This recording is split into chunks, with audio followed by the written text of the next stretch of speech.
Hi words, welcome to Bhaskar's area. ఈరోజు ఉన్నటువంటి విద్య మరియు ఉద్యోగ సంబంధిత సమాచారంలోకి వెళ్తే, ఆంధ్రప్రదేశ్ రాష్ట్రంలో డైట్ ఉపాధ్యాయ పోస్టుల భర్తీకి నోటిఫికేషన్ విడుదలైంది డిప్యూటేషన్ పై పనిచేయడానికి. దానికి సంబంధించిన సమాచారాన్ని మనం ఇక్కడ చూస్తూ ఉన్నాం. డిప్యూటేషన్ పై డైట్ బోధనా పోస్టుల భర్తీ. జిల్లా విద్యా శిక్షణా సంస్థ డైట్ లోని ఖాళీలను డిప్యూటేషన్ ప్రతిపాదికన భర్తీ చేసేందుకు పాఠశాల విద్యాశాఖ ప్రకటన విడుదల చేసింది. అర్హత కలిగిన స్కూల్ అసిస్టెంట్లను ఎంపిక చేసేందుకు 3 సభ్యులతో కమిటీ ఏర్పాటు చేసింది. ఉమ్మడి జిల్లా కలెక్టర్ చైర్మన్ గా, డిఈఓ కన్వీనర్ గా, డైట్ ప్రిన్సిపల్ సభ్యులుగా ఉంటారు. డిప్యూటేషన్ కు ఆన్లైన్ లో గురువారం నుంచి 29 వరకు దరఖాస్తులు స్వీకరిస్తారు. 30-31వ తేదీల్లో దరఖాస్తుల పరిశీలన నిర్వహిస్తారు. నవంబర్ 5 నుంచి 8వ తేదీ వరకు రాత పరీక్ష నిర్వహిస్తారు. 13న ఫలితాలు వెల్లడించి 14-15వ తేదీల్లో మౌఖిక పరీక్షలు అనగా ఇంటర్వ్యూలు ఉంటాయి. 18వ తేదీన డిప్యూటేషన్ ఆర్డర్లు ఇస్తారు. 19వ తేదీన డైట్లలో చేరాల్సి ఉంటుంది. కాబట్టి ఎవరైతే డిప్యూటేషన్ పై డైట్ బోధనా పోస్టుల్లో చేరాలి అని అనుకుంటున్నారో అటువంటి వారు ఈ నోటిఫికేషన్ కు దరఖాస్తు చేసుకోవచ్చు. ఇక ఆంధ్రప్రదేశ్ రాష్ట్రంలో ఉన్నటువంటి అన్ని పాఠశాలల్లో అటెండెన్స్ అంటే హాజరు పైన ప్రత్యేక దృష్టిని విద్యాశాఖ సారించబోతోంది. దానికి సంబంధించిన సమాచారాన్ని మనం ఇక్కడ చూడవచ్చు.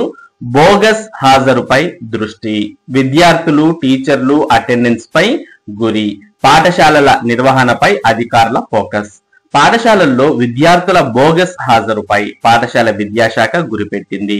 ఉపాధ్యాయులు ఉదయం 9 గంటలకే యాప్ లో హాజరు నమోదు చేయడంతో పాటు 9:30 గంటలకు హాజరు నివేదికను అధికారులకు సమర్పించాలని ఆదేశాలు జారీ చేశారు. పాఠశాలల్లో బోగస్ హాజరు నమోదు కాకుండా డిఈఓతో పాటు డిప్యూటీ డిఈఓలు, ఎంఈఓలు ప్రత్యేక దృష్టి సారించి ఉపాధ్యాయులంతా సమయానికి హాజరయ్యేలా పర్యవేక్షిస్తున్నారు. కొత్త ఉపాధ్యాయుల నియామకాలు, ఉపాధ్యాయుల బదిలీలు పూర్తయిన నేపథ్యంలో సిలబస్ బోధన, పాఠశాలల నిర్వహణ, ఉపాధ్యాయుల విధులకు సంబంధించి పక్కాగా వ్యవహరించాలని విద్యాశాఖ నిర్ణయించింది. మొదటగా సమయ పాలనపై, ఉపాధ్యాయుల సమయ పాలనపై దృష్టి సారించిన పాఠశాల విద్యాశాఖ మార్గదర్శకాలను పక్కాగా అమలు చేయనుంది. ఇందులో భాగంగా టీచర్లంతా ప్రతిరోజు ఉదయం 9 గంటలకే పాఠశాలలకు హాజరు కావాలని, సాయంత్రం 4 గంటల వరకు ఖచ్చితంగా పాఠశాలల్లోనే ఉండాలని ఆదేశాలు జారీ చేసింది. ఎవరైనా లీవ్ పెడితే లీవ్ కూడా 9 గంటల లోపే దరఖాస్తు చేసుకోవాలి. స్పెషల్ డ్యూటీపై వెళ్తే తప్పనిసరిగా హాజరు నమోదు చేసుకోవాలని అధికారులు పేర్కొన్నారు.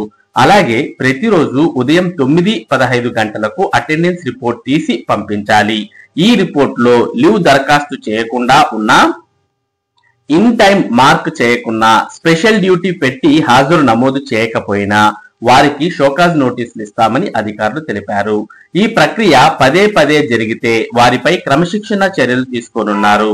పాఠశాలల పనితీరుపై విద్యాశాఖ కమిషనర్ ప్రతిరోజు ఉదయం 10 గంటలకు ఆర్జేడీలు, డిఈఓలు, డిప్యూటీ డిఈఓలు, ఎంఈఓలతో వెబెక్స్ సమావేశం నిర్వహించనున్నారు.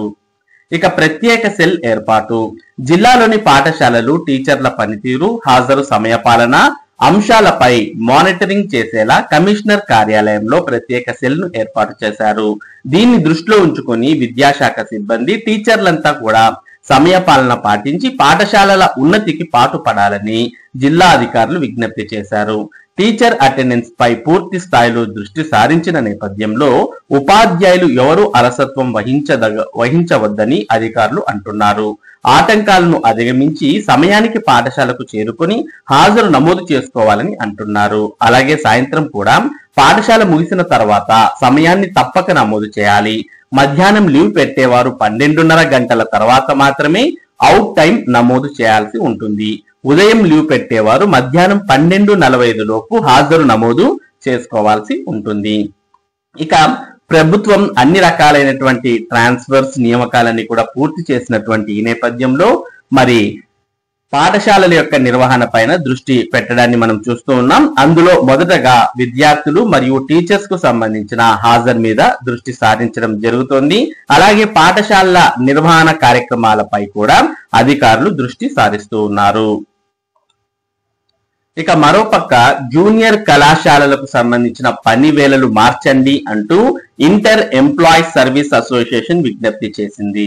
ప్రభుత్వ జూనియర్ కాలేజీల పని వేళలను ఉదయం 10 గంటల నుంచి సాయంత్రం 5 గంటలుగా మార్చాలని ప్రభుత్వాన్ని ఇంటర్మీడియట్ ఎంప్లాయీస్ సర్వీస్ అసోసియేషన్ కోరింది. సంఘం మొదటి ఎగ్జిక్యూటివ్ కౌన్సిల్ సమావేశాన్ని బుధవారం విజయవాడలోని ఏపీ ఎన్జిఓ హోమ్ లో నిర్వహించారు. పలు సమస్యలను ఏపీ ఎన్జిఓ అధ్యక్షుడు విద్యాసాగర్ కు సంఘం అధ్యక్షులు, ప్రధాన కార్యదర్శులు వివరించారు. వాటిని ప్రభుత్వం దృష్టికి తీసుకెళ్లి పరిష్కారం అయ్యేలా చూడాలని వారు కోరడాన్ని మనం చూడవచ్చు. ఇక టెట్ మినహాయింపుపై చొరవ తీసుకోవాలి, సీఎం డిప్యూటీ సీఎంలను కోరిన టీఎన్యూఎస్. ఎన్డీఏ కూటమిలో కీలకంగా ఉన్న ముఖ్యమంత్రి చంద్రబాబు నాయుడు, ఉప ముఖ్యమంత్రి పవన్ కళ్యాణ్ సర్వీసుల్లో ఉన్న ఉపాధ్యాయులకు టెట్ నుంచి మినహాయింపు ఇచ్చేలా చొరవ తీసుకోవాలని తెలుగునాడు ఉపాధ్యాయ సంఘం టీఎన్యూఎస్ కోరింది. ఈ మేరకు ఆ సంఘం అధ్యక్ష ప్రధాన కార్యదర్శులు మన్నం శ్రీనివాస్, రామ్మి శెట్టి వెంకటేశ్వర్లు బుధవారం ఒక ప్రకటన విడుదల చేశారు. 2017 పార్లమెంట్ తీర్మానం ప్రకారం సర్వీస్ లో ఉన్న ఉపాధ్యాయులందరికీ టెట్ తప్పనిసరి అని ఇటీవల సుప్రీంకోర్టు తీర్పు ఇచ్చిందని తెలిపారు. టెట్ నుంచి మినహాయింపు ఇవ్వాలని National Council of Teacher Education ఎన్సిటిఈకి ఉపాధ్యాయ సంఘాలు విన్నవించినా తిరస్కరించిందని వివరించారు. దీనివల్ల దేశవ్యాప్తంగా ఉన్న సీనియర్ ఉపాధ్యాయులు ఆందోళన, ఒత్తిడి చెందుతున్నారని తెలిపారు. టెట్ నుంచి మినహాయింపు ఇచ్చేలా పార్లమెంట్ లో తీర్మానం చేసేలా చంద్రబాబు, పవన్ కళ్యాణ్ చొరవ తీసుకోవాలని వారు కోరారు. ఇక మోడల్ స్కూల్స్ సిబ్బంది సమస్యలు పరిష్కరించండి, ఎస్టీఏ.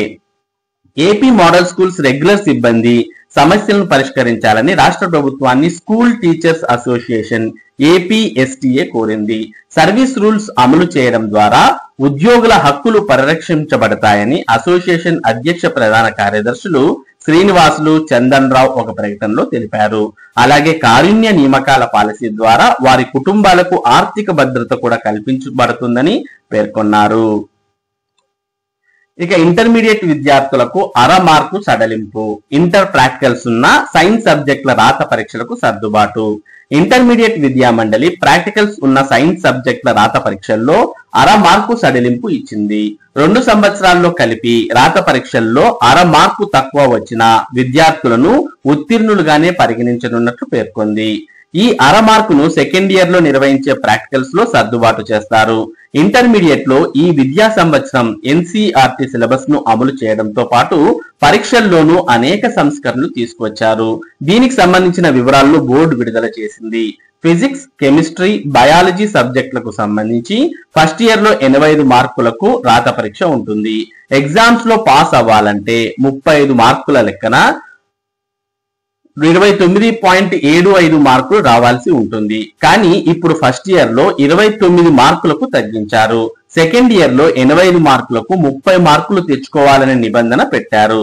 2 సంవత్సరాలు కలిపి 35 మార్కుల కింద 59.50 మార్కులు సాధించాల్సి ఉండగా 59 మార్కులకే ఉత్తీర్ణతగా నిర్ణయించారు. ఆ అర మార్కును సర్దుబాటు చేసి సెకండ్ ఇయర్ లో ప్రాక్టికల్స్ 30 మార్కులకు ఉత్తీర్ణత సాధించేందుకు 10.5 నుంచి 11 మార్కులకు పెంచారు. ఫస్ట్ ఇయర్ లో కొన్ని సబ్జెక్టుల్లో 30 మార్కులు వచ్చినా ఉత్తీర్ణులే అయితే మొత్తం మీద 35 రావాల్సి ఉంటుంది. ఏదైనా ఒక సబ్జెక్ట్ లో అత్యధిక మార్కులు వచ్చి మిగతా వాటిలో 30 చొప్పున మార్కులు వచ్చినా ఉత్తీర్ణులైనట్లుగానే పరిగణిస్తారు. ఇప్పటికే రాష్ట్రంలో ఇంటర్ పరీక్షల షెడ్యూల్ విడుదలైంది. వచ్చే సంవత్సరం ఫిబ్రవరి 23వ తేదీ నుంచి మార్చి 24వ తేదీ వరకు ఉదయం 9 నుంచి మధ్యాహ్నం 12 గంటల వరకు ఈ పరీక్షలు జరగనున్నాయని ఇంటర్ బోర్డు వెల్లడించింది. ఫిబ్రవరి 23 నుంచి ఫస్ట్ ఇయర్, ఫిబ్రవరి 24 నుంచి సెకండ్ ఇయర్ పరీక్షలు ప్రారంభమవుతాయని పేర్కొన్నారు. ఫిబ్రవరి 1వ తేదీ నుంచి 10వ తేదీ వరకు ప్రాక్టికల్ పరీక్షలు జరుగుతాయని తెలిపింది. ఇది తాత్కాలిక షెడ్యూల్ మాత్రమే అని, పరిస్థితిని బట్టి ఇందులో మార్పు చేసే అవకాశం ఉంటుంది అంటూ పేర్కొంది. మరి ఇవి ఈ రోజు ఉన్నటువంటి ముఖ్యమైన విద్య మరియు ఉద్యోగ సంబంధిత సమాచారం, ఇటువంటి ముఖ్యమైన సమాచారాన్ని భాస్కర్స్ ఏరియా మీకు అందిస్తూ ఉంటుంది. మరి ఈ సమాచారం మీరు మిస్ కాకుండా పొందడానికి మన భాస్కర్స్ ఏరియా యూట్యూబ్ ఛానల్ కు సబ్స్క్రైబ్ అవ్వండి. అలాగే ఈ వీడియోని లైక్ చేసి షేర్ చేయండి. Thank you for watching this video.